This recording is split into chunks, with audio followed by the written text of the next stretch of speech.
Traders, आज हम gold में टेक्निकल एनालिसिस करने जा रहे हैं। जो $5,000 वाला जो मेरा चैलेंज था, आपको पहले ही बोला था, 26 जनवरी को मैंने शुरू किया था। अब आप देखिए मेरा अकाउंट जो है 19,000 तक पहुंच गया।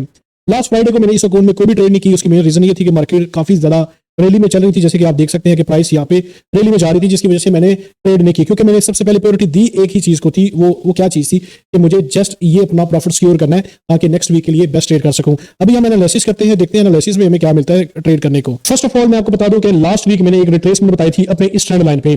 दो किस्म की ट्रेड मैंने बताई थी आपको। दो किस्म की ट्रेड मैंने क्या बताई थी, एक के मार्केट ने यहां से नीचे आना है, दूसरी जब इसने 5100 को जैसी ब्रेक करना है आपको बाय की ट्रेड 5500 तक मिल जाएगी अगेन, ठीक है।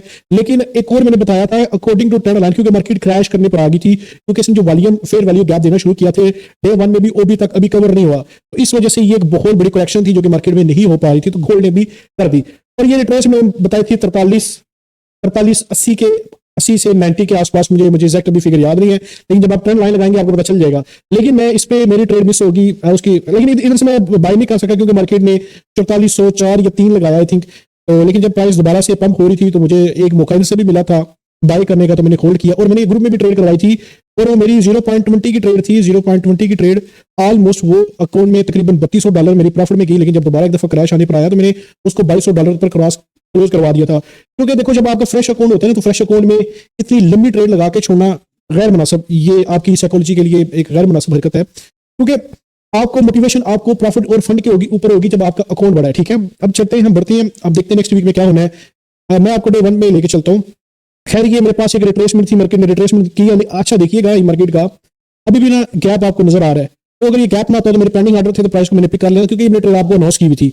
अब इस ट्रेड को मैं अगर बात करूँ तो मार्केट ने मुझे कितना दिया, अब प्लानिंग हमारी तरफ से हो रही थी यानी कि 6000 पिप तक, बट मैंने जो प्लान ट्रेड की थी वो अपनी प्लान इस एरिया से की थी, तो इसका टारगेट ऑलमोस्ट मुझे 5.5 बल्कि 5000 पिप तक मुनासिब है कि 5000 पिप तक मिला। दोबारा मार्केट नीचे भी आई, फिर ऊपर आई। अभी तक का जो मेरी वो ट्रेड चल रही है तकरीबन 4000 पिप तक मेरी ट्रेड वो प्रॉफिट में चल रही है। इसको मजीद मैं होल्ड करूंगा। आपको डे 1 दिखाने का एक मकसद था। अब आप देखेंगे डे 1 में मार्केट की रिजेक्शन पॉइंट, जैसे कि ये 51 वाला लेवल था जो मैंने आपको बताया था कि ये एक बड़ा स्ट्रॉन्ग लेवल है जो कि प्राइस को पंप अप करेगा। इस लेवल्स के मुताबिक मैंने जितनी भी इंफॉर्मेशन थी वो मैंने आपको बनाई थी। नहीं आपको अगर देखना है तो आप दोबारा मेरे वीकली एनालिसिस देखिएगा तो आपको पता चल जाएगा मैंने इस लेवल के ऊपर बात क्यों की थी कि मार्केट को ये ब्रेक करना कितना जरूरी है अगर मार्केट ने मजीद बाय जाना है। अब देखा जाए रिजेक्शन, यहाँ पे सेलिंग बहुत कमाल की इसने सेलिंग साइन दिया, लेकिन मार्केट में ऐसा हुआ नहीं। क्यों ऑर्डर ब्लॉक यहाँ पे जो अभी था वो एक्टिव हो चुका था, तो प्राइस को इधर तक आना एक मामूल था, क्योंकि मार्केट की एक वर्किंग है कि जिधर से विक है विक तक एक रिट्रेसमेंट मिल सकती है। लेकिन मार्केट ने क्या किया, अपना ये एक रेंज एरिया बना लिया। देखो अगर आपकी ट्रेड नीचे से मिस होगी कोई मसला नहीं, आपको मैं नेक्स्ट ट्रेड बता देता हूँ कि आपको नेक्स्ट ट्रेड कैसे करनी है और किस तरह करनी है। पहले तो मैं दिखा दूँ आपको मंथली कैंडल का जोर। मंथली कैंडल में मैंने बताया था कि अब बेशक आपको डे 1 की कैंडल गिरती हुई नजर आई है।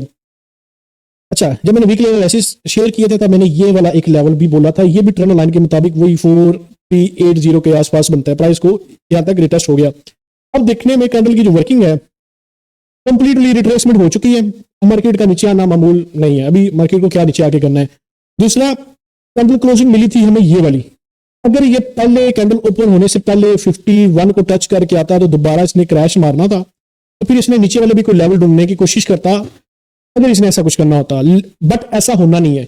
अगर आपको वीकली कैंडल में आपको नजर आ गया कि गोल्ड क्रैश होने वाला है, डे में आपको नजर आ गया कि जी गोल्ड क्रैश होने वाला है, लेकिन मंथली तो देखिए ना, मंथली कितना स्ट्रॉन्ग अभी तक बायर को कितना ज्यादा इनवाइट कर रहा है। जिस किसी का माइंड है सेल करने का आप अपने हिसाब से चल सकते हैं, लेकिन कोशिश करें जो चार्ट बोल रहा है ना आपके साथ, आप चार्ट से बातें करनी शुरू कर दें, इंशाल्लाह आपको बहुत बेस्ट रिस्पॉन्स मिलेगा। अच्छा, according to my candle technical analysis, इसको वीकली इस एरिया से इस एरिया तक रिट्रेसमेंट करना चाहिए नेक्स्ट वीक। तकरीबन अगर मैं हाईएस्ट बात करूं ऊपर वाले लेवल की वो 4850 आई थिंक।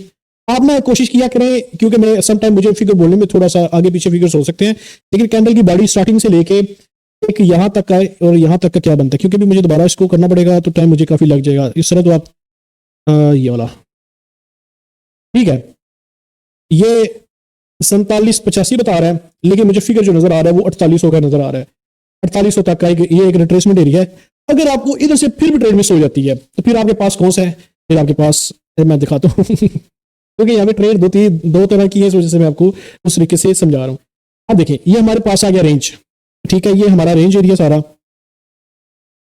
प्राइस ने ये वाले पॉइंट से रिजेक्शन दी, और इससे पहले पहले प्राइस नीचे से रिजेक्शन लेके नीचे आ गई। अब ये हमारे पास रेंज आ गया। रेंज में आप स्कैल्पिंग कर सकते हैं, इंट्राडे भी ना किया करें, कभी कभार आपको इंट्राडे बहुत खुश कर देगा, लेकिन रेंज में अक्सर आपकी डीमोटिवेशन हो जाती है जब आपका एक नहीं 2 एसएल चले गए ना, तो आप अच्छी ट्रेड लेने के काबिल नहीं रहते। आपने 51 के ब्रेकआउट को देखना है, तो 51 के ब्रेकआउट बड़ा जरूरी है, क्योंकि आप डे 1 में जब देखेंगे आपको एक बड़ा फेयर वैल्यू गैप एफवीजी आपको मिला है, वो बड़ा कमाल का मिला हुआ है। तो एक इसमें गोल्ड का एक बहुत बड़ा चैलेंज है कि एफवीजी को एक बीट करे ये वाली जोन को। ऑटोमेटिकली प्राइस जैसे ही ब्रेकआउट करके आती है ऊपर, तो डेफिनेटली इसका टारगेट जो बनेगा, आई थिंक ये बन रहा है 54,050 का बन रहा है, ठीक है, और इसके बाद प्राइस अप। तो नेक्स्ट टारगेट आपका, अच्छा ये देखिए प्लान करें, इधर से इधर तक का भी आपको जो टारगेट मिल रहा है, ये आपको आई थिंक 3500 मेरे दोस्त की तरह लोग भागती हैं। अगर आपकी छोटी लार्ज साइज लगी है ना, आप 5000 भी अचीव करा लेंगे, लेकिन क्या होता है कि आपको साइकोलॉजी मेंटेन करनी पड़ती है। नेक्स्ट वीक मैं देखूंगा कि मेरे पास ये लेवल ब्रेक होते हैं, तो मैं इसमें इस तरह की ट्रेड करूंगा। दोबारा से मैं H4 थोड़ा सा दिखाता हूँ। लास्ट फ्राइडे को मार्केट में टोटली रेंज की वजह से मैं कोई ट्रेड नहीं कर सका। अच्छा, ये दिखाने का बड़ा जरूरी मकसद था। ये मेरे पास H4 है, H4 में डबल बॉटम में मैंने बात की थी कि 51 का ब्रेक आउट पर आपने बाय करना है, ठीक है। तो डबल बॉटम से प्राइस अगर नीचे आती है, तो मैंने जो आपको लेवल बताए हैं कि प्राइस एक दफा इसको ऐसे करके नीचे इधर आएगी, दोबारा से इस एरिया से रिट्रेसमेंट करके ऊपर निकलेगी, तो ये डब्ल्यू का पैटर्न भी बन जाएगा, लेकिन ये एक टाइम ज्यादा ले जाएगा। तो बहुत सारे पैटर्न मैंने ऐसे देखे, जैसे डबल टॉप है, डबल टॉप को जिस भी मार्केट ब्रेक करेगी ऑटोमेटिकली ऊपर ले जाएगा। ये रैली में भी लेके जा सकता है, लेकिन इतनी रैली मेंटेन मैं नहीं करते हुए देख रहा। आप देखिएगा कि हमारे अकाउंट को ग्रो होने के लिए ना मेरे दोस्त लार्ज साइज जरूरी नहीं है, आपके चार्ट के ऊपर जो एनालिसिस है वो जरूरी है। आपने अब आजकल तो देखा जाए 0.01 आपने लगा लिया है, आपको इजीली एक दिन के अंदर $150 मिल जाता है, $200 0.01 पे भी मिल जाता है। इस वजह से प्लान करें कि आपने अकाउंट को ग्रो जब करना है, उसमें बकायदा आपकी जो नॉलेज है वो चार्ट के ऊपर होनी चाहिए, ना कि प्रॉफिट और दूसरा किसी लालच में। एक मैं चीज दिखाता हूँ मार्केट में कि ये रिजेक्शन पॉइंट भी था, लेकिन मार्केट इसको रैली में आके इसको ये ब्रेक करके निकल गई।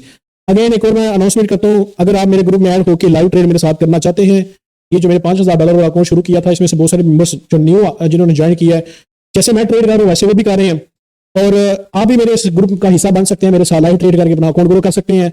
इसका जो वर्किंग है ये फ्री ऑफ कॉस्ट है। आपने मेरे लिंक से अकाउंट बनाना है, अकाउंट बनाएंगे जब उसमें आपका फंड होगा, उस टाइम आपने मुझसे गाइडलाइन लेनी है कि आज मेरा अकाउंट, यानी कि आप कहते हैं मेरे पास $1000 है, कोई कहते हैं मेरे पास 10,000, कोई कहते हैं मेरे पास $5000 है, लेकिन हम तो बहुत आगे आ गए हैं, क्योंकि ये मैंने अकाउंट शुरू किया था $5000 से दोबारा, क्योंकि ये मेरा सेकंड टाइम है 5000 वाला। इससे पहले वाला जो था वो मैं $2 लाख तक लेके गया था, आपके सामने लाइव स्ट्रीमिंग में ही मैंने विड्रॉ ले ली थी।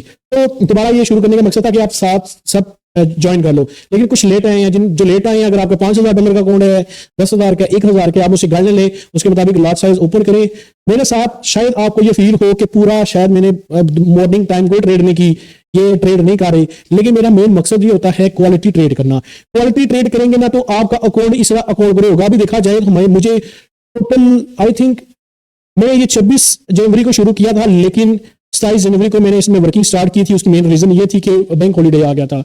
अब 27 जनवरी से लेके अब देखा जाए आज 7 फेब है, यानी कि इसमें मेरे क्या वर्किंग डेज हुए हैं, वर्किंग डेज तो कुछ भी नहीं गुजरे। 10 दिन के अंदर मेरा अकाउंट 4 गुना ऊपर चला गया। हालांकि मेरा इसमें लॉस हुआ था, जो लाइव स्ट्रीम पे बैठा हुआ था, इसके अलावा और भी लॉस हुआ था। लॉस होने के बावजूद भी अकाउंट को ग्रो करके लेके गए हैं। 10 दिन के अंदर मेरी ये साइकोलॉजी नहीं, मैंने अकाउंट को डबल करना है, मेरी ये साइकोलॉजी है कि अकाउंट में क्वालिटी ट्रेड हो।